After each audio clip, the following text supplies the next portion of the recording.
Proses gitu ya, dan kemudian sholat barusan. Jadi tadi itu persidangan, kita menghadirkan seorang saksi fakta. Nah kemudian kami itu tidak bisa menyampaikan apa yang disampaikan oleh saksi fakta karena itu terkait dengan persidangan.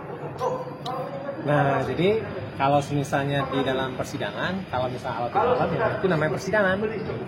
Kalau misalnya persidangan itu ya namanya sebagai suatu konstatiusa atau jawab. Kalau seperti itu makanya itu disebut sebagai persidangan yang jawab. Berbeda dengan persidangan yang tidak konstatiusa dan artian dia hanya memberikan dokumen-dokumen aja. Misalnya itu terkait dengan suatu penetapan. Itu kira-kira. Tapi tadi sendiri saksinya siapa sih kalau boleh tahu? Teman baik-baik. Bukan asisten. Jadi di dalam juga sempat ribut-ribut itu. Ribut-ribut tadi bilang itu kan konstatiusa, artinya itu jawab. Ya. Tapi Paula tadi keluar dengan mata sembut. Enggak ada dia nangis kok. Siapa yang bilang nangis? Enggak ada. Nah, dia ya dia nggak ada tuh matanya Brian nggak ada. Karena tadi kita ngobrol. Di dalam Paula di dalam seperti apa mungkin? Paula di dalam dua arah dan itu difasilitasi sama hakim, majelis hakim. Nah itu kan hakim itu kan fungsinya untuk ada tata tertib persidangan gitu kan, satu ngomong satu enggak, itu aja sebenarnya. Nah itu dialogis kok. mengenai KDRT seperti apanya? Itu tidak terbuka, menurut dugaannya itu tidak terbukti, dan menurut kabar burung juga Paula membuat video permintaan maaf untuk Baim karena telah. Saya tidak menjawab itu karena ada materi persidangan gitu ya.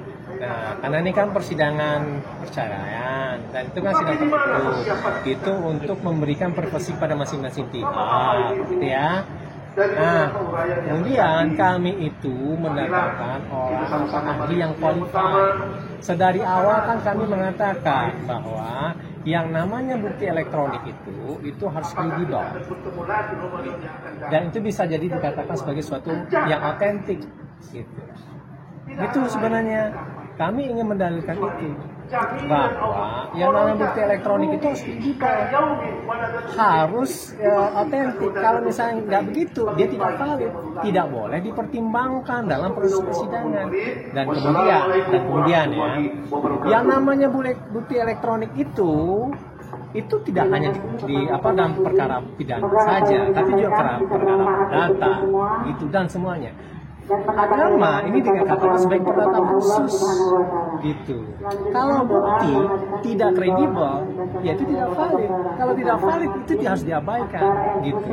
Nah itu dikatakan sebagai membangun dalil itu berdasarkan bukti-bukti atau barang bukti paling bawah gitu atau petunjuk. Nah mereka kan petunjuk dari beberapa petunjuk itu jadi